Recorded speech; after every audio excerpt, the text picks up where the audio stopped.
chères Congolaises et Congolais. Je m'adresse à vous ce soir avec gravité, sens de responsabilité et fidélité absolue à la République. La situation que traverse notre pays, particulièrement sur le plan sécuritaire, exige de chacun de nous retenir lucidité et hauteur d'État. Elle exige surtout une parole juste, cohérente et mobilisatrice, car en temps de guerre, le mot d'un dirigeant pèse parfois aussi plus lourd que les armes. Or, ces derniers jours, des déclarations publiques ont profondément heurté nos forces armées, ébranlé l'air moral et semé le trouble dans l'opinion nationale. Il était de mon devoir, un homme politique, homme d'État, et au nom du mouvement de la 3R, de m'exprimer.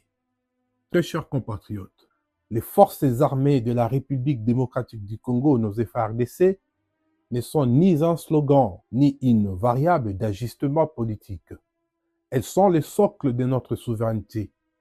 Elles incarnent l'État dans ce qu'il a de plus régalien, la défense du territoire national et la protection du peuple congolais.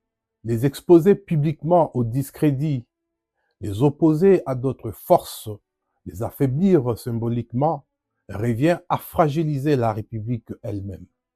On ne galvanise pas une armée par l'humiliation. On ne gagne pas non plus de guerre en méprisant ce qui l'amène au prix de leur sang. Je rappelle un fait fondamental que nul ne peut effacer par la rhétorique.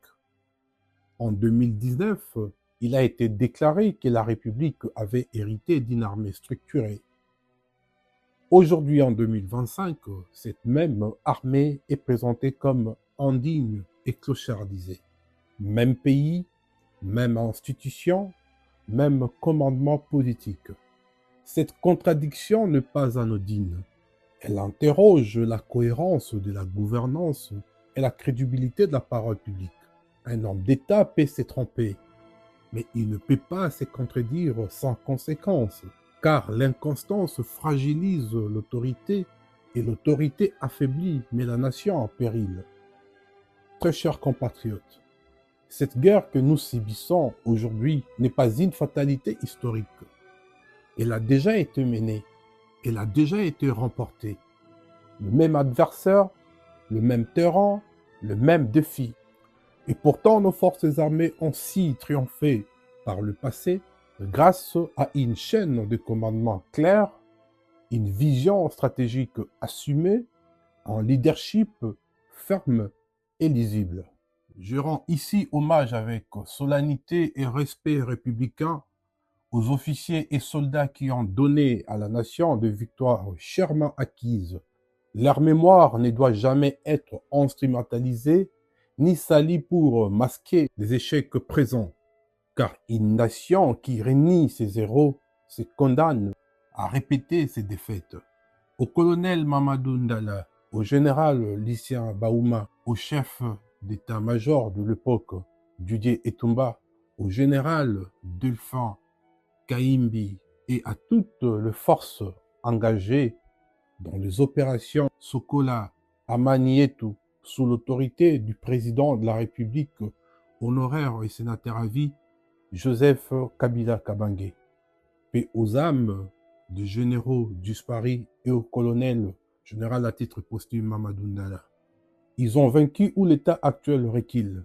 On tente d'essuyer leur mémoire pour mieux masquer l'échec présent. Sur le terrain, la réalité impose la vérité. Nos soldats combattent dans des conditions extrêmement difficiles.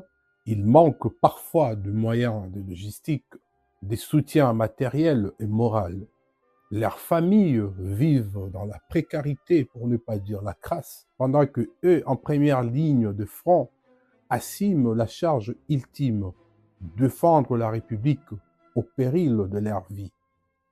Cela n'est pas digne d'un grand pays, cela n'est pas acceptable pour le pays des Lumumba, pour le pays des Kasavubu, des Mobutu, des Kabila père et fils, pour un État aussi responsable que la République démocratique du Congo.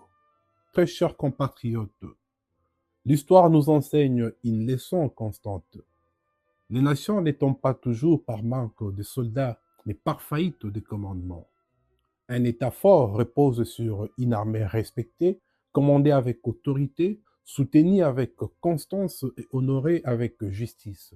La République démocratique du Congo ne manque ni d'hommes, ni de courage, ni de potentiel. Elle manque plutôt aujourd'hui la clarté stratégique et des cohérences au sommet. Je le dis avec fermeté, sans animosité ni ambiguïté. La souveraineté d'un État ne se délègue pas, elle ne s'externalise pas, elle ne se négocie pas non plus dans la confusion. Chercher à compenser les faiblesses internes par des solutions extérieures, sans assumer les responsabilités nationales, expose le pays à l'humiliation diplomatique et à l'échec stratégique. La crédibilité internationale se construit d'abord à l'intérieur du pays. Chères Congolaises et Congolais, notre pays vaut mieux que la résignation, il vaut mieux que la capitulation morale, il vaut mieux que le bradage de son sous-sol, il vaut encore mieux que l'inconstance politique. L'heure n'est ni à la division ni au discours désarticulé.